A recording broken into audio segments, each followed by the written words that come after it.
c'est pour te demander comment, à l'heure actuelle, en octobre 2022, verrais-tu l'UFO ou l'IFOlogie en 2030?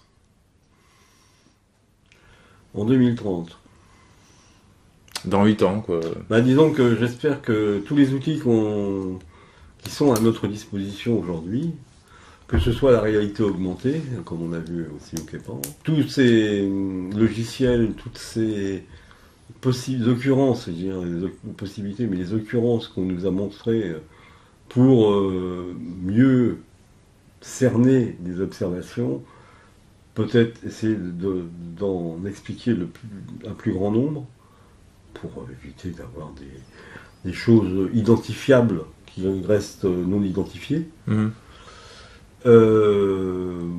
J'espère que c'est ça l'ufologie 2030, c'est-à-dire qu'en fait on ait suffisamment de bons outils pour réduire à ce que ce doit être le corpus de non identifiés.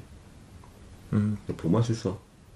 Est-ce que tu penses qu'il serait bien, parce que tu sais, au Képan, j'avais posé une question sur quand Laurent avait fait sa conférence sur la réalité augmentée. Comme les jeunes, à l'heure actuelle, hein, je sais pas comment ça sera dans le futur, sont très axés sur les jeux vidéo.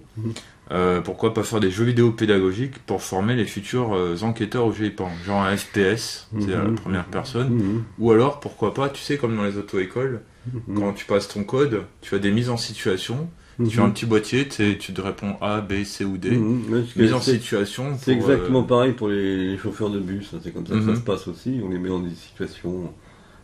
Qu'est-ce qui va se passer? Entre autres, moi j'ai assisté. T'as des animations. Enfin, les animations, c'est des films. Et à un moment donné, le film se fige, on coupe le film, et il doit répondre qu'est-ce qui va se passer après. Comment va ça. On arrive dans une situation particulière, on coupe tout, on fige. Et maintenant, qu'est-ce qui va se passer? Qui doit passer le premier? Qu'est-ce que doit faire celui-ci et l'autre? On doit répondre. En fonction de ce que tu as répondu, le film repart et on voit effectivement ce qui aurait dû se passer. Tu penses que ça pourrait se faire dans le cadre des enquêtes UFO? Pourquoi pas? Pourquoi pas? Ouais. Mais bon, il faut vraiment l'adapter. Hein. On n'est pas dans la situation de passer son permis de conduire. Tu passerais dans le permis d'enquêter, quoi. Voilà. Mais ça serait complètement différent. Mais c'est un peu, oui, sous cet angle-là que je le vois. Mais ce que je veux dire aussi, je voudrais revenir un peu en arrière sur la question précédente. Parce que c'était un peu court. Ce que je voulais dire, c'est que j'espère qu'il va y avoir beaucoup, si tu veux, de travail collaboratif. Hein. Pas simplement sur les enquêtes et les observations, mais sur aussi les archives. Actuellement, voilà, on s'aperçoit qu'on met en ligne tout un matériel numérisé.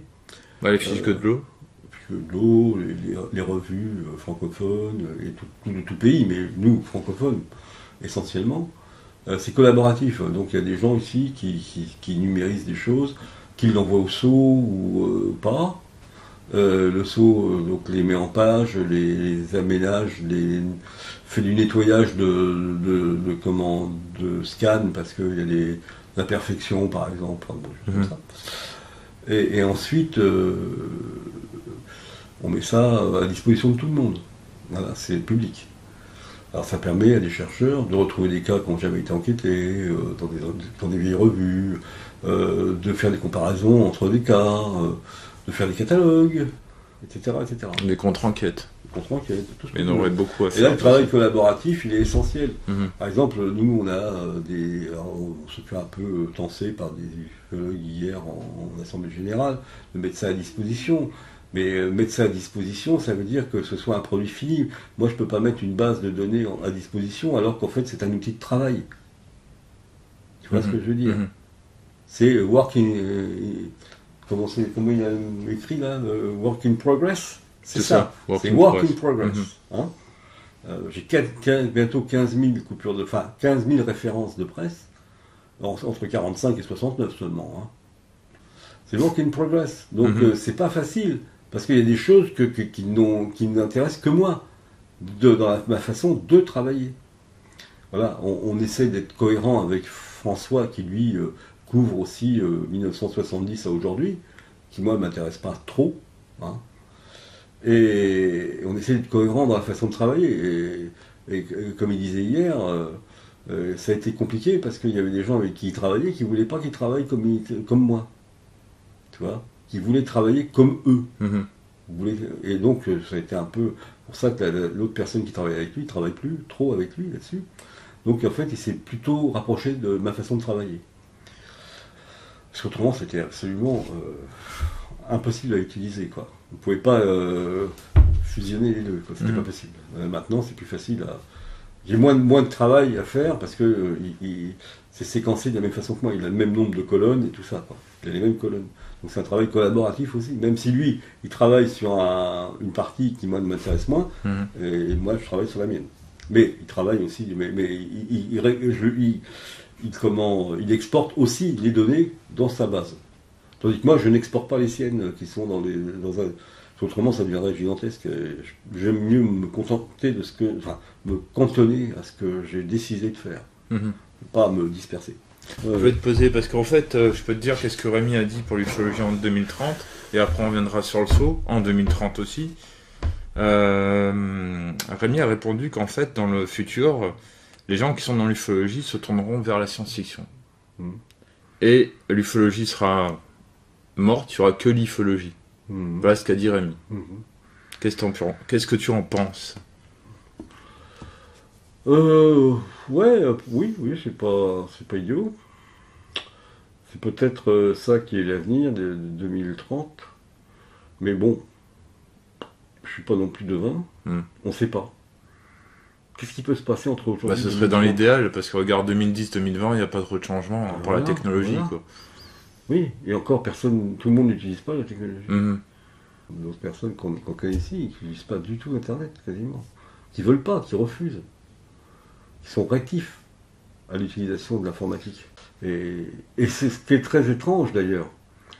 C'est qu'on se dit, ouais, bon, avec les gens de la génération, baby boom, ils vont tous disparaître, ce sera fini, tout le monde utilisera Internet, tout le monde utilisera, enfin, si Internet existe encore, tout le monde utilisera tous les outils. Et donc, en fait, non.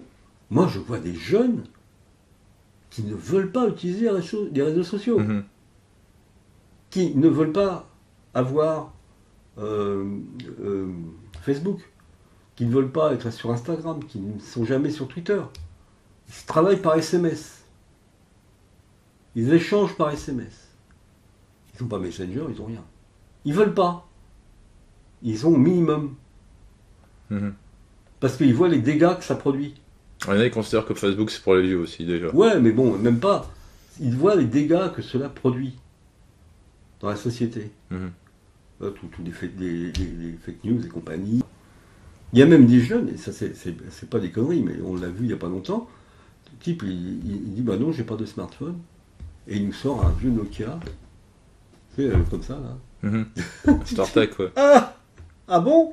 Même moi j'en ai pas eu. Ouais. Bientôt ils vont nous remettre un bebop. Un tam-tam. Un tam-tam, oui. Parce qu'il ne faut pas oublier qu'il y a encore à peu près entre 10 et 12% des Français qui n'ont pas d'ordinateur. Exactement. Et ils demandent tous, même pour les impôts, de passer par Internet. Moi j'ai une chance inouïe. Inouïe. Mon premier ordinateur, j'ai touché en 1982. Tu vois ce que ça fait? T'étais pas né. Non. Voilà. Bon, je ne dis pas ce que c'était. C'est dans le domaine du professionnel. Donc voilà.